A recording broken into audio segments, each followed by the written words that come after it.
രേണു ഹോസ്പിറ്റലായിരുന്നു. രേണുവിന് ക്യാൻസറാണ്, എല്ലാവർക്കും അറിയാലോ. പക്ഷേ ഇന്ന് ഹോസ്പിറ്റലിൽ പോയത് ക്യാൻസറുമായിട്ട് സംബന്ധിച്ചിട്ടുള്ള ഒരു കാര്യത്തിനായിരുന്നില്ല. രേണു ഒന്ന് രാവിലെ കയറി ഒന്ന് തൂങ്ങിയായിരുന്നു ഫാനിൽ. അപ്പം രേണുവിൻ്റെ ചേച്ചിയുടെ ഭർത്താവ് ലിബു കണ്ടുകൊണ്ട് മാത്രമാണ് രക്ഷപ്പെട്ടുള്ളത്.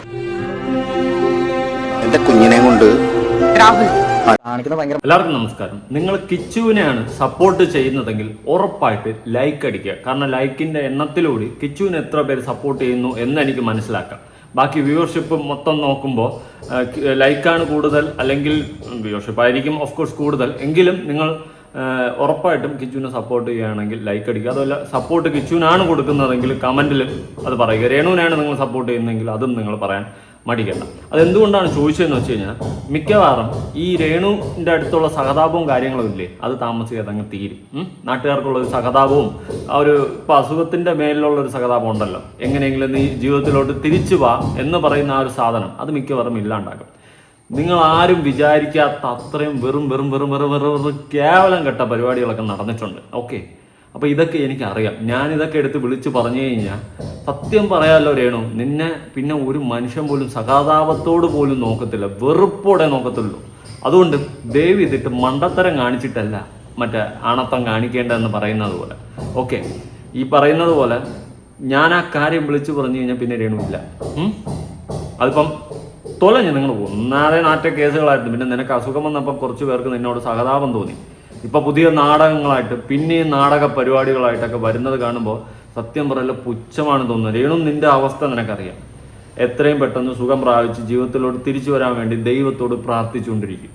ഇപ്പം തന്നെ റീസെൻ്റ്ലി നിന്റെ ചാനലിൽ നീ കുറേ വീഡിയോസ് ഇട്ടിട്ടുണ്ട്. എല്ലാത്തിലും നീ കിടക്കുന്നു, വയ്യ, ഞാൻ ഇനി നേരെ ലൈഫിലോട്ട് തിരിച്ചു വന്നു കഴിഞ്ഞാൽ സുവിശേഷത്തിന് ഇറങ്ങും, അങ്ങനെ ഇങ്ങനെയൊക്കെ പറഞ്ഞുകൊണ്ട് നീ ഒട്ടും വയ്യാണ്ട് ഒരുപാട് കിടന്ന് വീഡിയോ ചെയ്യുന്നുണ്ട്. പക്ഷെ നീ കിച്ചുവിൻ്റെ വീഡിയോ ചെയ്ത സമയത്ത് നിന്റെ എനർജി അത് നാട്ടുകാർ കാണുന്നവർ വിഡ്ഢികളല്ല, നോട്ടീസ് ചെയ്തിട്ടുണ്ട്. ഓക്കെ, ആ ഒരു നാടകങ്ങളാണ്, കള്ളങ്ങളാണ് എന്നുള്ള രീതിയിലാണ് ആൾക്കാർ ഇപ്പോൾ പറഞ്ഞുകൊണ്ടിരിക്കുന്നത്. നീയായിട്ട് വരുത്തി വെക്കുന്ന നെഗറ്റീവാ ഇത്. നാട്ടുകാരെ കുറ്റം പറഞ്ഞിട്ട് കാര്യമില്ല. എനിക്ക് എത്ര പേര് പേഴ്സണലി മെസ്സേജ് അയച്ചെന്നോ അറിയാമോ? കിച്ചുവിന് പറയാൻ സമയത്ത് രേണുവിന് ഭയങ്കര എനർജി ആയിരുന്നു. എന്താ അതിൽ ഇത് കണ്ടില്ലേ നീ എന്നൊക്കെ. ഞാൻ കണ്ടു. പിന്നെ ഞാൻ വേണ്ട വേണ്ട വിട്ടുകള പോട്ട് പോട്ട് പോട്ട് എന്ന് പറഞ്ഞ് വിടുക. പക്ഷേ മിക്കവാറും മൂഞ്ചിത്തിരിയണോ ഉള്ള കാര്യം പറയാം. മര്യാദയ്ക്ക് കിച്ചുവിൻ്റെ കാര്യം നോക്കിപ്പോയി. നീ നിന്റെ കാര്യം നോക്കി പോകണം. നിങ്ങളുടെ ലൈഫിലൊക്കെ നടന്നിട്ടുള്ള കാര്യങ്ങൾ നിങ്ങൾക്കൊക്കെ തന്നെ അറിയാം. പിന്നെ ഞാൻ 11 വയസ്സ് മുതൽ എടുത്തു വളർത്തി എൻ്റെ മോൻ എന്നെ കാണാൻ വന്നില്ല എന്ന് പറഞ്ഞിരുന്നു കൊണയടിക്കേണ്ട വല്ല കാര്യമുണ്ടാ? നീയായിട്ട് അവനെ സൈബർ ബുള്ളിങ്ങിന് ഇട്ടുകൊടുത്തു. അതിനെ തുടർന്ന് അവൻ പറഞ്ഞു ഇനി എല്ലാവർക്കും നിർബന്ധമാണെങ്കിൽ ഞാൻ പോയി കാണാം. പക്ഷെ ഞാൻ ആ സ്റ്റേറ്റ്മെൻറ്റിനോട് യോജിക്കുന്നില്ല. നാട്ടുകാരെ ബോധിപ്പിക്കാനായിട്ട് നീ പോകേണ്ട കാര്യമല്ല കിച്ചു. എന്നിട്ട് അതിനുശേഷം വീണ്ടും അവന് സൈബർ ബുള്ളിങ്ങും കാര്യങ്ങളൊക്കെ കയറി വന്നപ്പോൾ അവൻ ഒരു വീഡിയോയും കൂടി ഇട്ട് ഈ സബ്സ്ക്രിപ്ഷൻ നാളെ ഋതപ്പൻ്റെ ഭാവിയും ഇവൻ്റെ ഭാവിയും ഒരു അമ്മയെന്ന് അഭിമാനത്തോട് പറയാൻ പറ്റാത്ത ഗതികേടിലൊക്കെ കൊണ്ടെത്തിച്ച ചരിത്രങ്ങൾ അവൻ അങ്ങോട്ട് വിളമ്പാൻ തുടങ്ങി. അതിനുശേഷം രേണു ഒരു എക്സ്പ്ലനേഷൻ ഇട്ട് അപ്പോഴതിലൊരു വാക്ക് പറഞ്ഞു, ഞാൻ തുറന്ന് പറഞ്ഞു കഴിഞ്ഞാൽ പിന്നെ തീർന്നെന്നൊക്കെയുള്ള രീതിയിൽ നീ തുറന്ന് പറ. നിനക്ക് അത്രയ്ക്ക് ചുണയുണ്ടെങ്കിൽ നീ തുറന്ന് പറ. അതോടെ നീയും തീർന്നു. അവൻ മാത്രമല്ല കേട്ടാ, നീയും തീർന്നു. എനിക്കത്ര പറയാവോ? ഞാൻ ഒരിക്കലും അത് പറയാൻ ആഗ്രഹിക്കുന്നില്ല, ഞാൻ പറയുന്നുമില്ല. അതിൻ്റെ റീസൺ എന്താണെന്ന് ചോദിച്ചു കഴിഞ്ഞാൽ ഞാനായിട്ടത് തുറന്ന് പറഞ്ഞു കഴിഞ്ഞാൽ നിങ്ങളുടെ ലൈഫ് പിന്നെ കാണത്തില്ല ആരുടെ. അതുകൊണ്ട് ഞാൻ മിണ്ടാതെ എൻ്റെ കാര്യം നോക്കി പോവുകയാണ്. ഓക്കെ, എന്നെക്കൊണ്ട് പറയിപ്പിക്കരുത്. രേണു ആയാലും രേണു നിനക്ക് നിൻ്റെ സാഹചര്യം, ഇപ്പോഴത്തെ സാഹചര്യം അറിയാം. നീ ജീവിതത്തിൽ ചെയ്തിട്ടുള്ള ഒറ്റ വീഡിയോയിൽ ഞാൻ സപ്പോർട്ട് ചെയ്തില്ല. കാരണം അമ്മാതിരി അപരാധങ്ങളും ബേക്കൂത്തുകളാണ് കാണിച്ചുകൊണ്ടിരുന്നത്. എല്ലാം വിമർശിച്ച് ഇനിയും സപ്പോർട്ട് ചെയ്തില്ല. പക്ഷെ നിൻ്റെ അസുഖം അത് ശത്രുക്കൾക്ക് പോലും വരരുതെന്ന് ആഗ്രഹിക്കുന്നത് കൊണ്ടാണ് ഞാൻ പറയുന്നത്. എത്രയും പെട്ടെന്ന് അസുഖമൊക്കെ മാറി ജീവിതത്തിലോട്ട് തിരിച്ചു വരട്ടെ. കാണുമ്പോൾ സഹതാപമുണ്ട്, ഒരു സങ്കടമുണ്ട്, എല്ലാം ഉണ്ട്. പക്ഷെ അത് നീ ഒരു മുതലെടുപ്പാക്കി മാറ്റി നാട്ടുകാരെ വിഡ്ഢികളാക്കി കഴിഞ്ഞാൽ മൂഞ്ചത്തേ ഉള്ളൂ. ഞാൻ അത് ആദ്യമേ അങ്ങ് പറയാം. ഓക്കെ, ഇനി ഒരു നാറി ഇവന് എത്ര അന്തസ്സുണ്ടെന്ന് ചോദിച്ചു കഴിഞ്ഞാൽ ഇല്ല. ഇവനൊക്കെ കൈ കിട്ടിക്കഴിഞ്ഞാൽ അടിച്ച് അലവികരണം. അവൻ്റെ പ്രൊഫൈൽ ഞാൻ ഇവിടെ നിന്ന് കൊടുക്കാം കേട്ടോ. ഇവൻ്റെ കോണ കണ്ടു കഴിഞ്ഞാൽ ഇവനെയൊക്കെ പിടിച്ച് പിഴിയാൻ തോന്നും. എന്തായാലും ഞാൻ അവരുടെ പ്രൊഫൈൽ ഇവിടെ കൊടുക്കാം. അൻഷാദ് പാല, ഒരു പാലക്കാരനാണ്, കോട്ടയംകാരനാണ്. Okay, worked at Malayalam film industry, proud to be a പാലക്കാരൻ, വിഷ് മീ ഓൺ ജൂൺ 13. പിന്നെ നിന്നെ ഇപ്പോൾ എടുത്ത് വെച്ച് ഞാൻ വിഷ് ചെയ്യാൻ വരണം. ഇത് പോടക്ക് 20 കിഴങ്ങ. Worked Malayalam film industry. നീ ഏത് ഫിലിമിൻ്റെ ഇടയിലാണ് നീ പോയി വർക്ക് ചെയ്തത്?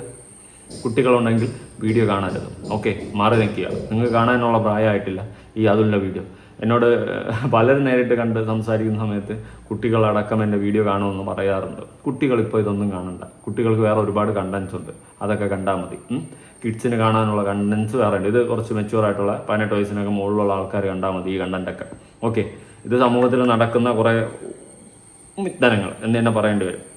എന്തായാലും ഈ നാറി അൻഷാദ് ബാല എന്ന് പറയുന്നവൻ ഒരു വീഡിയോ ഇട്ടിട്ടുണ്ട്. ഞാൻ ആ വീഡിയോ ഒന്ന് കൊടുക്കാം.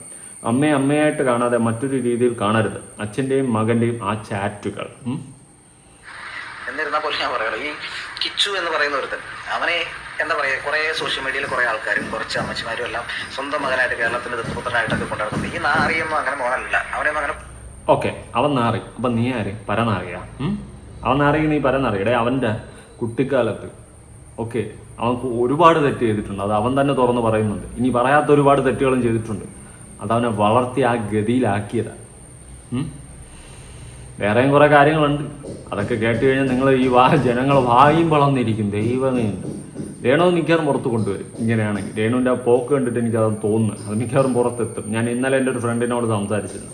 ഞാൻ പറഞ്ഞു, കാര്യം അവർക്ക് അറിയാം, മിക്കവാറും അത് പുറത്ത് വരും. വരുമ്പോൾ എല്ലാവർക്കും കൈകൊട്ടി ആഘോഷിക്കാനും ചിരിക്കാനും കാറി തുപ്പാനും. നിനക്ക് ഈ അസുഖം വന്നതിൽ കണക്കില്ലെന്ന് വരെ ചിലപ്പോൾ ആൾക്കാർ പറഞ്ഞിരുന്നത്. അത് നീ വരുത്തി വയ്ക്കുന്നതാണ്. രേണു, മണ്ടത്തരമല്ല കാണിക്കേണ്ടത്. എനിക്കൊക്കെ വേണമെങ്കിൽ എടുത്തു വെച്ച് അത് അടിച്ച് ഹണ്ണാക്കി തന്ന് കണ്ടന്റ് ഉണ്ടാക്കി അടിച്ചിട്ട് പോവാം കാശിന് വേണ്ടി. പക്ഷെ കാശ് മാത്രമല്ല, കുറച്ച് എത്തിക്സ് കാണിക്കുന്നത് കൊണ്ടാണ് ഞാനത് പുറത്ത് വിടാത്ത. അല്ലെങ്കിൽ ഞാനത് അറിഞ്ഞ പാടെ എൻ്റെ തെളിവ് സഹിതം എടുത്ത് പുറത്തടിച്ചിരുന്നെങ്കിൽ അടപടലം തേഞ്ഞിട്ടുമായിരുന്നു. ഓക്കെ, സൂക്ഷിച്ചാൽ ദുഃഖിക്കേണ്ട. കൂടുതലായിട്ട് എന്നെ കൊണ്ട് പറയിപ്പിക്കരുത്, വാ തുറക്കല്. ഇനി മേലാൽ ആവശ്യമില്ല രേണു നീ വന്നിരുന്ന് കിച്ചു കിച്ചു കിച്ചു കുച്ചു എന്നൊക്കെ ഇരുന്ന് വിളിച്ച് കഴിഞ്ഞാൽ ഞാൻ ചിലപ്പം വിളിച്ച് പറയും. അതോടെ അടപടലം തേയി. ഓക്കെ ഓക്കെ, കൊണ്ടിടക്കില്ല. രേണു പറയാതെ പറഞ്ഞു പോയിട്ടുള്ള കുറച്ച് കാര്യങ്ങളുണ്ട്. അവൻ പറഞ്ഞത് 2 വയസ്സ് വരെ അവന് അമ്മയുടെ സ്നേഹം കിട്ടിയിട്ടുള്ളൂ, പെറ്റമ്മയുടെ സ്നേഹം കിട്ടും. പെറ്റമ്മയുടെ സ്നേഹം കിട്ടണമെങ്കിൽ അതിനൊരു ക്വാളിറ്റി വേണം. എടാ പരനാർ, നിന്നെ തന്തയില്ലാത്തവനൊന്നും വിളിച്ച് ഞാൻ എന്തിനു നിന്റെ തന്തയ്ക്ക് ചുമ്മാ വിളിക്കുന്നത്? എടാ നാറി, നിനക്കൊക്കെ ഉളുപ്പുണ്ടോ? നിനക്ക് ഇതിൻ്റെ ഇടയിൽ നടക്കുന്ന വല്ല കളിയും അറിയാം? നീ വന്നിരുന്ന് കൊണ അടിക്കുന്നതിൻ്റെ ഉദ്ദേശം എനിക്കറിയാം. ഇപ്പോൾ കിച്ചുവിനായിട്ട് 10 പറഞ്ഞിട്ട് രേണുവിനെ അങ്ങ് പൊക്കി പറഞ്ഞ് 10 റീച്ച് ഉണ്ടാക്കിയിട്ട് പോകാനുള്ള പരിപാടിയാണ്. റീച്ച് വേണോടെ, പക്ഷെ അതിൻ്റെ ഇടയിൽ മറ്റേടുത്ത ഓണത്തിലെ പരിപാടി കാണിക്കല്ലേ. പോയത് പോട്ടെ, പോറ്റമ്മ വന്നല്ലോ. സ്വന്തം അമ്മയെ സ്വന്തം അമ്മയായിട്ട് കാണാനായിട്ട് പഠിക്കണം, ശരിയല്ലേ? സ്വന്തം അമ്മയായിട്ട് കാണാൻ തന്നെ പഠിക്കണം. 2-ാം വയസ്സിൽ അവൻ ഇട്ടിട്ട് പോയ അവൻ്റെ അമ്മയൊന്നുമല്ല, പെട്ടെന്ന് മാത്രം കരുതി ഒരു അമ്മ ഒരിക്കലും അമ്മയാവത്തില്ല, ഒരു സ്ത്രീ അമ്മയാവത്തില്ല. ഓക്കെ, എങ്കിൽ പോറ്റമ്മ എന്ന് പറയുന്ന സാധനം വന്നിട്ട് അവനെ വളർത്തിയ നേരെ നീ എന്ത് തേങ്ങയിടാൻ കേട്ടോണ്ടിരിക്കുന്നത്? അവൻ്റെ ലൈഫ് സ്റ്റോറി പറയുന്ന വീഡിയോ നീ കേട്ടായിരുന്നു. അപ്പം പറയും അവൻ പറഞ്ഞത് മാത്രമല്ലേ ഉള്ളൂ, അറിയാടേ ചരിത്രമൊക്കെ മൊത്തം അറിയാം. അറിഞ്ഞിട്ട് തന്നെയാണ് ആദ്യം മുതലിരുന്ന് കൊണ അടിക്കുന്നത്. പിന്നെ ഇത് ഒരു സെപ്പറേറ്റ് ലൂപ്പാണ്. ഇതിൻ്റെ അകത്ത് വന്ന് പെട്ട് കഴിഞ്ഞാൽ കുറച്ച് പാടാണ് പുറത്തു പോകാൻ. എന്തായാലും രേണു ഇപ്പോൾ സ്വയം ജീവനെടുക്കാൻ ശ്രമിച്ചു എന്നാണ് അടുത്ത നാടകമായിട്ട് ഇറങ്ങിയിട്ടുള്ളത്. ഉളുപ്പുണ്ടോ രേണു? നിനക്ക് ഉളുപ്പുണ്ടോ? അല്ലെങ്കിൽ ഈ നാറിയുടെ അണ്ണാക്കിൽ അടിച്ചു കൊടു. ഇവനൊക്കെ വന്നിരുന്ന് ഇമാതിരി കോണച്ച വർത്താനം പറയുമ്പോൾ നിനക്ക് അണ്ണാക്കി പിരിവിട്ടിരിക്കുന്നത്. അമ്മയെ അമ്മയായിട്ട് കാണാം, എങ്കിലേ അമ്മയുടെ സ്നേഹം. പിന്നെ അമ്മയെ പിടിച്ച് അച്ഛനായിട്ട് കാണാൻ പറ്റുമോ? നീ അത് കിഴങ്ങുണ്ടായിരുന്നു മനസ്സിലാക്കാൻ പറ്റുള്ളൂ. അമ്മേനെ മറ്റൊരു രീതിയിൽ കണ്ടിട്ടുണ്ടെങ്കിൽ ഒരാൾക്കും മനസ്സിലാക്കാൻ പറ്റില്ല. അമ്മേനെ മറ്റൊരു രീതിയിൽ കണ്ടിട്ടുണ്ടെങ്കിൽ വേറൊന്നും മനസ്സിലാക്കാൻ പറ്റില്ല. ഏത് രീതിയിൽ ആരാണ് എന്താണ് എവിടെയാണ് കണ്ടതെന്ന് മനസ്സിലാക്കട്ടെ. ഓക്കെ, അമ്മയെ മറ്റൊരു രീതിയിൽ കണ്ടിട്ടുണ്ടെങ്കിൽ അതേത് രീതിയുടെ നീ പറഞ്ഞ രീതി? നീ പറഞ്ഞ രീതി പറ. ഇത് രേണു, നിന്റെ കൂടെ നിൽക്കുന്നവരും നിന്റെ കൂടെ ഉള്ളവരും ഒക്കെ കാരണം നിന്റെ ജീവിതമാണ് തൊലയാൻ പോകുന്നത്. ഞാനത് ഓപ്പണായിട്ട് പറയണം. ഇവരാരെങ്കിലുമൊക്കെ നിന്നെ ബൂസ്റ്റപ്പ് ചെയ്യും, മൂപ്പിക്കും. നീ അത് ചെയ്യും, അത് പറ, ഇങ്ങനെ പറ എന്നെല്ലാം നിനക്ക് മൂപ്പിച്ച് തരും. പക്ഷെ ജീവിതം തൊലയുന്നത് നിന്റെ മാത്രമല്ല, നിന്റെ കുടുംബത്തിൻ്റെ മൊത്തം, നിന്റെ സഹോദരി, അവരുടെ മക്കൾ, നിന്റെ ഋതപ്പൻ എന്ന് പറയുന്ന മകൻ, എല്ലാം നശിക്കും. ഓക്കെ, കുറച്ചെങ്കിലും ബോധത്തോടെ സംസാരിക്കാൻ പഠിക്കാതെ പൊതു സമൂഹത്തിൽ വന്നിട്ട് സോഷ്യൽ മീഡിയയിൽ വന്നിട്ട് ഇനിയെങ്കിലും എവിടെ എന്ത് പറയണമെന്നുള്ള ഒരു ബോധം കാണിക്കും. വിവര വിദ്യാഭ്യാസം ഇല്ലെന്ന് എനിക്കറിയാം. ഇതുപോലത്തെ ഓരോ കോണാത്തലന്മാരോട് നിൻ്റെയൊക്കെ ജീവചരിത്രം വിളമ്പിക്കൊണ്ട് നടക്കുമ്പോൾ അവനൊക്കെ നാളെ എടുത്ത് കണ്ടന്റ് ആക്കും എന്നുള്ള സാമാന്യ ബോധം വേണം. ഞാനായിട്ട് ഒരിക്കലും വിളിച്ച് പറയാതിരിക്കാൻ ശ്രമിക്കാം. ഓക്കെ, പക്ഷേ കൂടുതൽ വളച്ചിലെടുക്കാതിരിക്കുന്നതായിരിക്കും നിനക്ക് നല്ലത്. നാട്ടുകാരുടെ വായിലിരിക്കുന്ന കേൾക്കേണ്ട ഒരു നീ പറയടാ. ഞാൻ അതിലേക്കൊന്നും കൂടുതൽ പോകുന്നില്ല. കൂടുതൽ പോയിട്ടുണ്ടെന്നുണ്ടെങ്കിൽ ഇവനെ ഈ തലച്ചുമടിൽ കൊണ്ടു നടക്കുന്ന ആൾക്കാർ അവനെ കല്ലെറിയും. കല്ലവനെ മാത്രമല്ല, രേണുവിനെ പിന്നെ പൂവിട്ട് പൂജിക്കും. എല്ലാത്തിനും കിട്ടും കല്ലറി. ഞാനൊരു കാര്യം പറയാം, കിച്ചു അവൻ്റെ ചെറുപ്രായത്തിൽ അവൻ വഴി തെറ്റിപ്പോയിട്ടുണ്ട്, ഇല്ലെന്ന് പറയുന്നില്ല, വഴി തെറ്റിച്ചു വളർത്തു ദോഷം. ഓക്കെ, നമ്മളെയൊക്കെ നമ്മുടെ വീട്ടുകാർ നല്ലോണം സ്നേഹിച്ചും കാര്യങ്ങളൊക്കെ നോക്കി വളർത്തിയതുകൊണ്ട് നമ്മളൊക്കെ ആ ഒരു ലെവൽ അത്രയും അധപ്പതിച്ച് പോയില്ല. ഓക്കെ, അത്രേ ഉള്ളൂ. ചിന്തിക്കുക. ഇതൊക്കെ വെറുതെ വന്നിട്ട് രേണുവിനെ വെളുപ്പിക്കാനായിട്ട് പറയുന്നൊന്നുമല്ല. കിച്ചു മോനെ, നീ ഉപയോഗിച്ചുകൊണ്ടിരുന്ന ഫോണും സുധി ഉപയോഗിച്ചുകൊണ്ടിരുന്ന ഫോണുകളും ഒക്കെ ഇവിടെ ഉണ്ട്. ഇവിടെ തെളിവും കാര്യങ്ങളും ഒന്നും ഇല്ലാത്ത സംഭവങ്ങളൊന്നും അല്ല. അവളെ നിന്റെ കയ്യിലുള്ളതിനേക്കാളും തെളിവ് എൻ്റെ കയ്യിലുണ്ട്. എങ്ങനെയെന്നായിരിക്കും നീ ചിന്തിക്കുന്നത്? അത് നീ അറിഞ്ഞുകൊണ്ട് അങ്ങ് ചത്തോ? നീ പറയുന്ന ഗുണ കേട്ട് കഴിഞ്ഞാൽ എൻ്റെ പുന്നാര മോനെ പറഞ്ഞു. എന്നിട്ട് ഒരു കൂട്ടം ആൾക്കാർ ആക്രമിച്ചു കഴിഞ്ഞിട്ട് ആ പെണ്ണിനെ ഇന്നലെ ഈ ഒരു അവസ്ഥയിൽ നിൽക്കുന്ന ആ പെണ്ണ് ഇന്ന് രാവിലെ തൂങ്ങിക്കിടക്കായിരുന്നു. എവിടെ തൂങ്ങിക്കിടന്ന്? പെട്ടിയാട്ടിൽ തൂങ്ങിക്കിടന്ന അവള്. ഇവിടെ നാളെ കഴിച്ച് പോളെ തള്ളി മറിക്കായിരുന്നു. പെട്ടിയാട്ടിൽ അവള് കയറി തൂങ്ങിക്കിടന്നു. മറ്റേ സൈഡിൽ പണ്ട് നമ്മൾ ട്രക്കറിൽ കയറി തൂങ്ങിക്കിടക്കും ഇങ്ങനെ വെളിയിൽ, അതുപോലെ തൂങ്ങിക്കിടന്നു അനങ്ങാനൊട്ടും വയ്യാതല്ലേ ബെഡിൽ കിടന്ന്. അയ്യോ അയ്യോ, എങ്ങനെയാണ് കയറി തൂങ്ങിയത്? ഫാൻ്റെ ഇല്ലാത്തവനെന്ന് വിളിച്ച് നിന്റെ വീട്ടിലുള്ളവരെ ഒന്നും പറയുന്നില്ല. ബാക്കി നീ പറ. എന്തോന്ന് ചേർത്ത് പിടിക്കേണ്ട കാര്യമില്ല, പൊട്ടിത്തെറിച്ച് രണ്ടും സുധീരെ സുഹൃത്ത് കാണിക്കുന്നത് ഭയങ്കര മോശമാണ്. നിനക്ക് അമ്മയെ കാണാൻ പറഞ്ഞത് നീ വീട്ടിലേക്കല്ലായിരുന്നു വരേണ്ടത്. അമ്മ ഹോസ്പിറ്റലിൽ അറിയാലോ. നീ പിന്നെ അവിടെ വന്ന് കുത്തി പിടിച്ചിരുന്നിട്ട് എന്താ കാര്യം ഇരിക്കുന്നത്? അല്ലെങ്കിൽ രേണുവിനെ കിച്ചു എന്തിനാണെന്ന് കാണേണ്ട? ഏതർത്ഥത്തിലാണ്? കുറച്ച് പൈസ കൊടുത്ത അമ്മയാവും. കുറേ പൈസ സബ്സ്ക്രിപ്ഷനിൽ അവിടെ നിന്ന് ഇവിടെ നിന്ന് ഉണ്ടാക്കിയപ്പോൾ കുറച്ച് അവന് വിട്ടു കൊടുക്കുകയായിരുന്നു നാട്ടുകാരെ ബോധിപ്പിക്കാനായിട്ട്. അതൊരെണ്ണം അമ്മയാവും. ഇവിടെ ചരിത്രം ചകയിപ്പിക്കാൻ നിൽക്കാതെ കനൽ കെട്ടിട്ടില്ലെങ്കിൽ കൈ പൊള്ളും കേട്ടാ. ഞാൻ കൂടുതലും പറയുന്നില്ല, എനിക്കിതിൻ്റെ നന്നായിട്ട് അറിയും ഡീപ്പായിട്ട്. അപ്പോൾ ഒരുപാട് പേര് എൻ്റെ അടുത്ത് പറയാറുണ്ട്, രേണുവിനെ പോയി ഒന്ന് കാണും. ആവശ്യമില്ല, ഞാൻ പോകത്തില്ല, അതിൻ്റെ ആവശ്യം എനിക്കില്ല.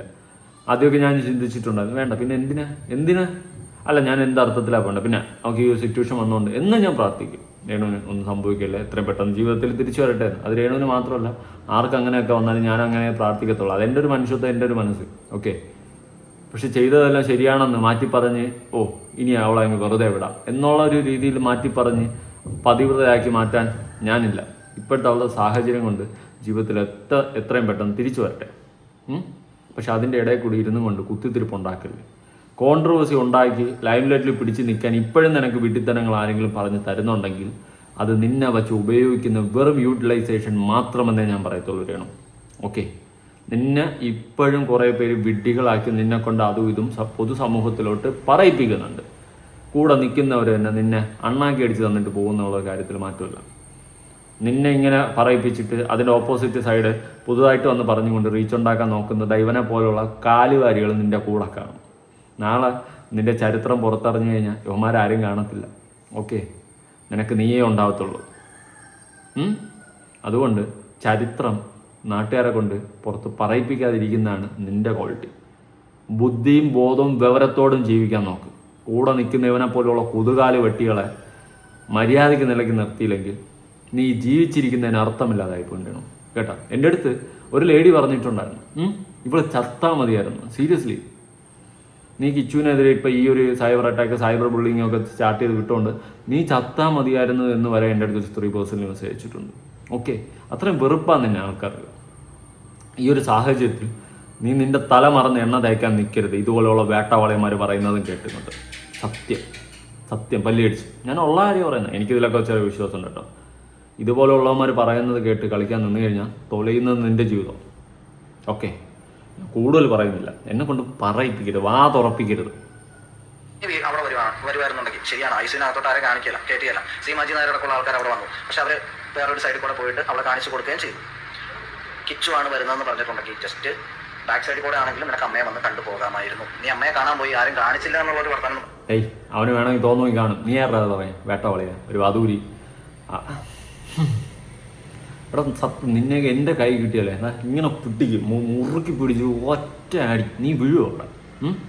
അപ്പോൾ വിചാരിക്കും അവൻ വേണ്ട ആക്സിഡൻ്റ് ഒക്കെ ആയല്ലേ അങ്ങനെ ഇങ്ങനെ. ഇവിടെ അടിച്ച ആ അടിയിൽ നീ കിടക്കും, അതിനെ ഉള്ളൂ നീ. തെറുകരുത്. ഓക്കെ രേണു, ഇവനെ സൂക്ഷിച്ചോ. ഇവൻ നിനക്ക് വലിയൊരു വിപത്താണ്. ഇതിൻ്റെ ഇടയിൽ ഗ്യാപ്പ് അടിച്ച് റീച്ച് ഉണ്ടാക്കാൻ വന്ന് കഴിവേറിയവൻ. ഇവൻ നിൻ്റെ ജീവിതം തുലയ്ക്കും. ഇവനെ പോലുള്ളവന്മാരായിരിക്കും മോട്ടിവേഷൻ തരുന്നത്. അണ്ണാക്കി വെച്ചോണ്ടിരിക്കുക.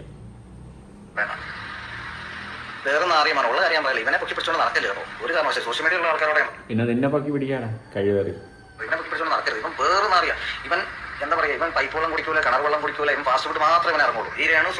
അവൻ ഇറങ്ങുന്നവൻ തിന്നു, നീ ആരടാ ചോദിക്കും. അവന് തോന്നുന്നു തിന്നു.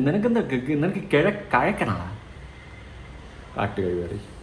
ബിഗ് ബോസിലുണ്ടായിരുന്ന സമയത്ത് ഈ ഇപ്പം ഓരോ കടകളിൽ പോയിട്ട് ഫാസ്റ്റ് ഫുഡ് കഴിച്ചതിന് ശേഷം ഇപ്പം പൈസ കൊടുക്കാനായിട്ട് പൈസ ഇല്ലാണ്ട് അപ്പം രമേ ചേച്ചിനെയും ഇവരൊക്കെ വിളിക്കുന്ന സമയത്ത് അവരെന്നെ വിളിച്ചിട്ട് ഞാൻ തന്നെ എത്രയോ പൈസ ഇട്ട് കൊടുത്തിട്ടുണ്ടെന്നറിയും. എനിക്ക് അറിയാം നേരിട്ട്. പിന്നെ പൈസ ഇട്ട് വെച്ച് ഇവൻ നീയൊക്കെ കാരണം തന്നെ ആ കുടുംബം തുളഞ്ഞു. നിന്നെ പോലെയുള്ള ഓരോരുത്തന്മാർ കെട്ടി എഴുന്നള്ളി അവിടെ കൂടി അങ്ങ് കിടിച്ച് കയറി വരുന്നത്. എനിക്ക് ഇവനെ പരിചയപ്പെടാനോട് താല്പര്യമില്ല. ഇങ്ങനെ നാല് മക്കളൊന്നും പരിചയപ്പെട്ട ഒരു കാര്യമില്ല. ഇവനെ സത്യസന്ധമായിട്ട് ഞാൻ പറയും, സോഷ്യൽ മീഡിയയിലുള്ള എല്ലാവരോടും ഞാൻ പറയും, ഇവനെ ഒരിക്കലും എന്താ പറയാ, സുധി എന്ന് പറയുന്ന മനുഷ്യൻ നമുക്ക് എല്ലാവർക്കും ഇഷ്ടമാണ്.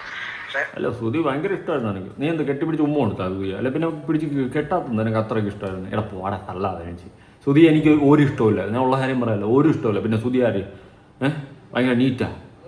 മരിച്ചപ്പം കുറേ സഹതാപത്തിൻ്റെ പേരിൽ 10 ആളറിഞ്ഞു. പിന്നെ ലക്ഷ്മി നക്ഷത്രം വന്നിട്ട് ഇതാ ഇവളെ രേണു സുധിയെ പൊക്കി പിടിച്ച് 10 വീഡിയോ ഇട്ട് അതോടെ നാട്ടുകാർ സഹതാപം മൊത്തം കയറി. വേറെ അത്രേ ഉള്ളൂ, വേറെ ഒന്നുമില്ല. സുധി ആരും ഭയങ്കര കലാകാരനാണ്, ഒരു കോപ്പുമില്ല അവൻ. സുധി എനിക്ക് ഭയങ്കര ഇഷ്ടമായിരുന്നു. പിന്നെ പോയി പിടിച്ച് കെട്ടാത്തതാ ഊളെ വന്നിരിക്കണം. ഇവനങ്ങനെ ഒരു മോനല്ല. ഇവനെ കൂടെ ചേർത്ത് പിടിക്കേണ്ട ഒരു കാണിക്കുന്നത് കൂടെ ചേർത്ത് പിടി. നീ ചേർത്ത് വന്ന് എനിക്ക് ചൊറിഞ്ഞു വരണ്ട. രേണു ആശുപത്രി കിച്ചുവിൻ്റെ വീഡിയോയ്ക്ക് പിന്നാലെ ആ വീട്ടിൽ സംഭവിച്ചത് കേണ്ടി പറ. ഞാനൊന്ന് ഹോസ്പിറ്റലായിരുന്നു. രേണുവിന് ക്യാൻസറാണ് എല്ലാവരും പറയുന്നത്. പക്ഷെ ഇന്ന് ഹോസ്പിറ്റലിൽ പോയത് ക്യാൻസറുമായിട്ട് സംബന്ധിച്ചിട്ടുള്ള ഒരു കാര്യത്തിനായിരുന്നില്ല. രേണു ഒന്ന് രാവിലെ കയറി ഒന്ന് തൂങ്ങിയായിരുന്നു ഫാനിൽ. ആണോ? നീ ആയിരിക്കും പോയി രക്ഷിച്ചത് കണ്ട് തോന്നി. തൂങ്ങിയെങ്കിൽ തൂങ്ങട്ടെ കേട്ടാ, തൂങ്ങിയെങ്കിൽ തൂങ്ങട്ടെ. അത്രയ്ക്ക് ചെയ്തു വച്ചിട്ടുണ്ട് ഞാൻ. കൂടുതലൊന്നും എന്നെ എടാ ഇങ്ങനെ അല്ല അതുല് സംസാരിക്കുന്നത്. അവൾക്കൊരു അസുഖം ഉള്ളത് കൊണ്ടാണ് മനസമാധാനത്തോടെ അവൾ ഇരിക്കട്ടെ, ജീവിതത്തിലോട്ട് തിരിച്ചു വരട്ടെ എന്ന് പറയുന്നത്. ഞാനൊരു കാര്യം ചോദിക്കട്ടെ, കിടക്കയിൽ നിന്ന് എണീക്കാൻ പറ്റാത്ത രേണുവിന് ഫാനിൽ കയറി പറ്റിയ അതിനുള്ള ആരോഗ്യമുണ്ടോ ഇപ്പോൾ? തള്ളി അങ്ങ് വിടുക, തള്ളി വിടുക. ഇനി അതിൻ്റെ പേരിലായിരിക്കും അടുത്ത സഹതാവ്. ഇഷ്ടം. അപ്പം രേണുവിൻ്റെ ചേച്ചിയുടെ ഭർത്താവ് ലിബു കണ്ടതുകൊണ്ട് മാത്രമാണ് രക്ഷപ്പെട്ടുള്ളത്. അല്ലെങ്കിൽ ഇന്ന് ഈ നേരത്തെ കൊച്ചിനെ പെട്ടിയിൽ വയ്ക്കായിരുന്നു. കാരണം ചോദിച്ചപ്പോൾ അവൾ പറഞ്ഞതാണ് ഏറ്റവും കൗതുകരമായിട്ട് എനിക്ക് തോന്നിയത്. ഇവളുടെ മൂത്ത മകനെന്ന് അവകാശപ്പെടുന്ന ഒരു പാരനാറിയുണ്ട്, അവനെ അങ്ങനെ തന്നെ വിളിക്കണം, വേറെ നാറിയാണ്. അവൻ ഇന്നലെ ഒരു വീഡിയോ ഇട്ടു. അത് കണ്ടിട്ടുള്ള ഒരു മാനസിക ബുദ്ധിമുട്ടുകൊണ്ടാണ് അത്ര അവൾ തൂങ്ങിയത്.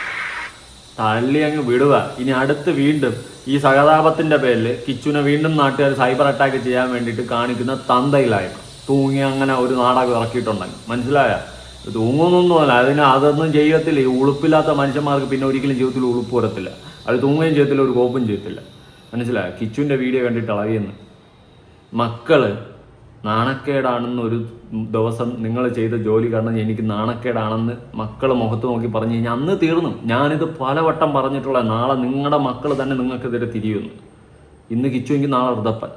ഓക്കെ, ഇത് സംഭവിക്കുന്നതാ. ഇമാതിരി അപരാധങ്ങളും പേക്കൂത്തുകളും കാണിക്കുമ്പോൾ ആലോചിക്കണം, ആ കിട്ടുന്ന കാശല്ല മക്കൾക്ക് വലുതെന്ന്. മക്കളെ പോറ്റാനായിട്ട് എൻ്റെ മക്കൾക്ക് വേണ്ടിയിട്ടാണ് ജീവിക്കുന്നതെന്ന് നീയൊക്കെ പറഞ്ഞില്ലേ രേണു? ഇന്ന് അതേ മക്കൾ നിനക്കെതിരെ തിരിയുമ്പോൾ ആലോചിക്കും, ഉണ്ടാക്കിയ കാശ് കൊണ്ട് എന്നാ ഇരുപത്തുണ്ടാക്കണം നാളെ ഋതപ്പൻ. ഇതിൻ്റെ അപ്പുറം പറയും. അല്ലെങ്കിൽ തന്നെ ഒന്ന് ആലോചിച്ച് നോക്ക്, സ്വന്തം മക്കൾ സ്വന്തം അമ്മയുടെ അപരാധ വീഡിയോ കാണേണ്ട ഒരവസ്ഥ ആലോചിച്ചിട്ടുണ്ടോ? ഒരുപാട് അപരാധികളുണ്ട്, നിശാന വ്ളോഗ്സും മറ്റത് മറിച്ചെന്നൊക്കെ പറഞ്ഞാൽ വേറെ കൂത്തിച്ചികളുണ്ട്. ഇതിൻ്റെയൊക്കെ വീട്ടിലെ മക്കളുടെ അവസ്ഥയാണ് ഞാൻ ആലോചിക്കുന്നത്. വെറും കൂത്തിച്ചികളുണ്ട്, പക്ക വെടികൾ, അങ്ങനെ തന്നെ പറയും. അപ്പോൾ ഇതുപോലെയുള്ള സാധനങ്ങളെ ഈ പൊതുസമൂഹത്തിൽ നിന്നും തുടച്ചു മാറ്റണം. നാളെ ഇത് കണ്ടിട്ട് ഒരുപാട് ഇൻസ്പയറായി പെണ്ണുങ്ങൾ അങ്ങോട്ട് കളത്തി ഇറങ്ങും. ഇന്ന് പല പെണ്ണുങ്ങളും മുഖം കാണിക്കാതെ ശരീരഭാഗങ്ങൾ പല ഗ്രൂപ്പുകളിലൂടെ മറ്റ് ഇതിലൂടെയൊക്കെ വിൽക്കുന്നുണ്ട്. നാളെ അത് മുഖം കാണിച്ചാവും, സബ്സ്ക്രിപ്ഷനിലൂടെയാവും, അപരാധങ്ങൾ കൂടും. സപ്പോർട്ട് ചെയ്യാൻ പറ്റത്തില്ല, ചെയ്യത്തുമില്ല. നിന്നെയൊക്കെ പോലെയുള്ള അപരാധി മക്കളാണ് ഇതിനൊക്കെ വളം വെച്ച് കൊടുക്കുന്നത്. രേണു, നിന്നെയൊക്കെ മുതലാക്കി ഒരുപാട് എണ്ണം ഇവിടെ ജീവിക്കുന്നുണ്ട്. നിന്നെ മുതലാക്കി നിന്റെ കൂടെ നിൽക്കുന്ന ഓക്കെ ഇതുപോലുള്ളത്. നീ ഇതെന്ന് മനസ്സിലാക്കുമെന്നൊന്നും എനിക്കറിയത്തില്ല. മനസ്സിലാക്കുമ്പോൾ ചിലപ്പം ഈ ഭൂമിയിൽ നീ ഞാനൊക്കെ ഉണ്ടായെന്ന് വരില്ല. എന്തായാലും നീ കാരണം നിൻ്റെ മക്കൾക്ക് വരെ നാണക്കേടാണെന്നുള്ള സത്യം നീ ഇന്നല്ലെങ്കിൽ നാളെ തിരിച്ചറിയണം. അതെങ്കിലും നീ അറിഞ്ഞല്ലോ. കിച്ചു നിനക്കെതിരെ അങ്ങനത്തെ ഒരു വീഡിയോ ഇട്ടപ്പോൾ തന്നെ തീർന്നു ബാക്കി. ഞാൻ നാളെ കുറേ ചീത്ത വിളിക്കുകയും കാര്യങ്ങളൊക്കെ ചെയ്തു. എന്നിരുന്നു പറഞ്ഞ പോലും ഈ ഒരു അസുഖത്തിൽ നിൽക്കുന്ന ഒരാളാണ്. മാനസികമായിട്ടും ഇങ്ങനെയുള്ള കാര്യങ്ങളൊക്കെ കണ്ടിട്ടായി ആകെ തകർന്നു പോകും. എടാ വധൂരി മോനെ, നീ തളർന്നു പോയെങ്കിൽ നീ അവിടെ ഇടങ്ങി മാറിപ്പോയി കവന്ന് കേട്ടാ. അവൻ തളർന്നു പോകുന്നു. അവന് ഭയങ്കര നിൽക്കാൻ പറ്റാത്ത തളർച്ച. ഇവൻ്റെ തളർച്ച കണ്ടിട്ട് എനിക്ക് മുട്ടുകാലിരിക്കുന്നു. ഞാൻ ഇവൻ്റെ പ്രൊഫൈൽ ഇൻസ്റ്റ ഒന്ന് കൊടുക്കാം. കണ്ടല്ലോ, ഇവൻ ഇടയ്ക്ക് ഇതായി ഇവളുമായിട്ടുള്ള എന്തോ വിഷയം. അവിടെ അത്യാവശ്യ നിലയിലാണ് എന്ന് പറഞ്ഞ് ഞാനൊരു പോസ്റ്റ് ഇട്ടതിന് നിനക്ക് ഇത്ര കൊള്ളേണ്ട കാര്യമില്ല, മനസ്സിലായ? അത് അവരുടെ വേണ്ടപ്പെട്ടവരും അവർക്കൊന്നും പ്രശ്നമില്ലാത്തടത്ത് നിനക്ക് ഇത്ര ഹൈയില് കൊള്ളേണ്ട ആവശ്യമൊന്നുമില്ല. പിന്നെ അവൾ അബോർഷൻ ചെയ്ത് ഹോസ്പിറ്റലിൽ കിടക്കുന്നതൊന്നും ഞാൻ പറഞ്ഞിട്ടില്ല. അതിനെക്കാട്ടി മോശമായ പ്രതികരണങ്ങൾ മുന്നേ വന്നിട്ട് നീയൊന്നും പ്രതികരിക്കുന്നത് ഞാൻ കണ്ടിട്ടില്ല കേട്ടാ. ഇവനിപ്പോൾ റീച്ച് ഉണ്ടാക്കാൻ വേണ്ടിയിട്ട് മെയിനായിട്ട് രേണുവിൻ്റെ അടുത്ത് എത്തിയിട്ടുള്ളതാണ്, മനസ്സിലായ? രേണുവിൻ്റെ ഈ ഒരു സാഹചര്യത്തിൽ രേണുവിനെ വെച്ച് മുതലാക്കി റീച്ച് ഉണ്ടാക്കാനാണ്. ഓക്കെ, നിങ്ങൾ നോക്കിക്കോ. ഞാനിപ്പോൾ ഉള്ളത് കോട്ടയം മെഡിക്കൽ കോളേജിലാണ്. മെഡിക്കൽ കോളേജിൽ ക്യാൻസർ സെൻ്ററിൽ ക്രിട്ടിക്കൽ കെയർ യൂണിറ്റ് ഓങ്കോളജി ICUയുടെ മുന്നിലാണ്. രേണുസുതി നിലവിൽ ICUയിൽ അഡ്മിറ്റാണ്, ശരിയാണ്. പക്ഷേ രേണുവിൻ്റെ സുഹൃത്തുക്കളെന്ന് പറയുമ്പോൾ ചില ആളുകളുടെ വീഡിയോസൊക്കെ കാണാനിട വന്നു. രേണു അത്യാസന്ന കണ്ട, ഇവൻ രേണുവിനെ വച്ച് മുതലാക്കി ജീവിക്കുക. മൊത്തം രേണുവിനെ വച്ച് ഇവൻ രേണുവിനെ വിൽക്കുക. സീരിയസ്ലി, ഇത് ഇനി അതാണ് സംഭവിക്കാൻ പോകുന്നത്. ഇവൻ നൈസായിട്ട് രേണുവിൻ്റെ ഈ ഒരു ലൂപ്പിൽ കയറിയിട്ട് ഇവളെ വെച്ച് മുതലാക്കി ഇവളെ കൂടെ അഭിനയിച്ചിട്ടുള്ളതാണ്. അവരത് അഭിനയൊക്കെ തന്നെ വെച്ചായിരിക്കണം അവൻ്റെ അഭിനയം. മലയാളം സിനിമ ഇൻഡസ്ട്രിയിലാണ് ഉണ്ടാക്കുന്നത്. തേങ്ങ ഉലുവാപ്പിണ്ടി എണിച്ച് പോടാ മൊണ്ണേ കാട്ടുമൊണ്ണേ, അങ്ങനെ തന്നെ അതിനെ ഞാൻ വിളിക്കും. നിനക്കൊല്ലം ചെയ്യാണ്ട ചെയ്യ്, കേസ് കൊടു, അല്ലെങ്കിൽ അടിക്കണോ വാടാ അടിച്ചു കയറുക. പുന്നാര മോനെ, നിന്നെ കാണുമ്പോൾ തന്നെ കാലേ വരെ എനിക്ക് നിലത്തടിക്കാനാണ് തോന്നുന്നത്. കടയടിമോൻ അവൻ്റെ കോണച്ചെറിയിലായിക്കുക നിൽക്കണ പുന്നാര മോനെ കിട്ടി നെഞ്ചാങ്കുളി നോക്കി ചവിട്ടി കയറ്റി കൊടുക്കണം. എൻ്റെ കോണച്ച അഭിനയവും ഗേണ്ടിയും കൊണ്ടാണ് വന്നിരിക്കുന്നത്. എന്നിട്ട് മുതലാക്കാൻ വന്നിരിക്കുന്നത് അവരാതി മക്കൾ. സത്യം പറയാമല്ലോടെ പൊന്നു മക്കളെ, പ്രേക്ഷകരെ, എൻ്റെ പൊന്നു പ്രേക്ഷകരെ, ഇവനെപ്പോലത്തെ കാട്ടപരാധികൾ കാരണമാണ് ഓരോ വിഷയങ്ങൾ ഉണ്ടാവുന്നത്. ഇവനിപ്പോൾ കിച്ചുവിനെതിരെ അടിച്ചിട്ട്, അതായത് രേണുവിൻ്റെ കൂടെ വന്നിട്ട് കിച്ചുവിനെതിരെ അടിച്ചിട്ട് ഒരു ബിഗ് രഹസ്യമുണ്ട്, എനിക്കറിയാം. അത് ഇവൻ പുറത്ത് കൊണ്ടുവരാൻ വേണ്ടിയിട്ടാണ് നോക്കുന്നത്. രേണു നിന്നോടുള്ള സ്നേഹമൊന്നുമല്ല ഈ കടയാടി മോന്. അവൻ ആ രഹസ്യം കൊണ്ട് പുറത്ത് വന്നിട്ട് അതിനെപ്പറ്റി കുറേ ദിവസം ഇരുന്ന് ചർച്ച ചെയ്ത് സംസാരിച്ച് വിഷയമാക്കി അവന് കാശുണ്ടാക്കാനും അവന് ഈ പറയുന്നത് പോലത്തെ കുറേ പരിപാടികളൊക്കെ ചെയ്യാനും പിന്നെ റീച്ച് ഉണ്ടാക്കാനും ലൈം ലൈറ്റ് തിളങ്ങാനും കാണിക്കുന്ന ശുദ്ധ പോക്കൃത്തനോ. അത് മാത്രമാണ്, വേറെ ഒന്നുമല്ല. കിച്ചു രേണു നിങ്ങളുടെ ജീവിതം നശിക്കത്തുള്ളൂ. പരസ്പരം നിങ്ങൾ അടിക്കാൻ നിന്ന് കഴിഞ്ഞാൽ ഞാൻ സ്നേഹത്തോട് പറയുകയാണ്, ഇതിവിടെ വെച്ച് നിർത്തിയ രണ്ടുപേർക്കും കൊള്ളാം. കിച്ചു ആയാലും കിച്ചു മാക്സിമം പറയാതിരിക്കാൻ ശ്രമിക്കുക. പിന്നെ നിനക്കെതിരെ വന്നു കഴിഞ്ഞാൽ നീ പറയും, അതെനിക്ക് പറയാം. ഓക്കെ, നിങ്ങൾ തമ്മിലടിക്കുകയാണെങ്കിൽ നിങ്ങൾക്ക് മാത്രമേ നഷ്ടപ്പെടാനുള്ളൂ. നഷ്ടപ്പെടും. ഇന്ന് രേണുവിനോട് സഹതാപമുള്ള ഒരു മനുഷ്യന് പോലും സഹതാപം പോലും ഇല്ലാണ്ടാവും. ഓക്കെ അബോർഷൻ്റെയൊക്കെ ഒരു കഥകളൊക്കെ ഓർമ്മയുണ്ടല്ലോ പഴയ രേണു. ഓക്കെ, മറക്കണ്ട. ഞാൻ ചെറുതായിട്ടൊന്ന് സൂചിപ്പിച്ച് എന്താണെന്ന് ചോദിച്ചു കഴിഞ്ഞാൽ അത് ഞാൻ പറയുമ്പോൾ രേണുവിന് മനസ്സിലാവും എനിക്ക് എന്തൊക്കെ കഥ അറിയാം, ഏതൊക്കെ കഥ അറിയില്ല എന്ന്. അതുകൊണ്ട് സൂക്ഷിച്ചാൽ നിനക്ക് ദുഃഖിക്കേണ്ട. നിന്നെ വെച്ച് മുതലാക്കി ജീവിക്കാൻ നോക്കുന്ന നിൻ്റെ കൂടെ നിൽക്കുന്ന കുറേ കുതുകാല് വെട്ടി ടീമുകളുണ്ട്. അതിനെയൊക്കെ മാറ്റി നിർത്തിയില്ലെങ്കിൽ ഈ മരണക്കിടക്കയിൽ പോലും നിനക്ക് സമാധാനം കിട്ടില്ല. ഓക്കെ, നിനക്കൊന്നും സംഭവിക്കാതിരിക്കട്ടെ. നിൻ്റെ അവസ്ഥ നിനക്കറിയാം. ട്രീറ്റ്മെൻറ്റ് കുറച്ചുകൂടിയൊക്കെ ആകുമ്പോൾ നീ ജീവിതത്തിലോട്ട് മുന്നോട്ട് വരും എന്ന് തന്നെയാണ് ഞാനും മനസ്സിലാക്കുന്നത്. പക്ഷേ നാട്ടുകാരുടെ ശാപം പ്രാക്കും കൂടി വാങ്ങിച്ചു വെച്ച് കഴിഞ്ഞാൽ ചിലപ്പോൾ അതും കൂടി ഇല്ലാണ്ടായിപ്പോൾ. കൂടുതലായിട്ട് എനിക്കൊന്നും പറയാനില്ല. നിങ്ങളുടെ അഭിപ്രായങ്ങളും കാര്യങ്ങളും ഉറപ്പായിട്ട് താഴെ കൊണ്ട് പുതിയ വീഡിയോ ഇടണം. ബൈ.